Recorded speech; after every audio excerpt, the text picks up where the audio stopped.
আমি আঙুল দিয়ে যে দোকানটাকে এখন দেখাচ্ছি, এই দোকানটাতে কানাডার সব থেকে লোয়েস্ট প্রাইসের মধ্যে জিনিসপত্র কিনতে পাওয়া যায়। তাও এই দেশের লোয়েস্ট প্রাইস মানে আমাদের দেশের 100 টাকার কাছাকাছি। দোকানটার নাম ডলারামা। আর একটু লক্ষ্য করে দেখুন, ডলারামা নামটার পাশে একটা $1 সাইন দেওয়া আছে।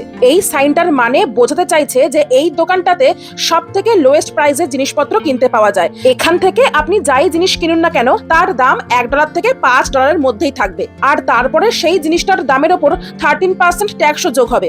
ম্যাক্সিমাম যে এখানে $5 জিনিস পাওয়া যায়, তার ওপরে 13% ট্যাক্স যোগ হয়ে দাম পড়ে ওটা $5.65, মানে আমাদের দেশের টাকায় 384 টাকার মতন। এটাই হচ্ছে এই দোকানের হাইয়েস্ট প্রাইস। দোকানটার নামের পাশে $1 লেখা থাকতে পারে, কিন্তু এই দোকানের ভেতরে জিনিসপত্রের মিনিমাম প্রাইস শুরু হয় $1.5 থেকে। তার উপরে আবার 13% ট্যাক্স, সব মিলিয়ে মিনিমাম প্রাইসই পড়ে যায় ওই 115 টাকার কাছাকাছি।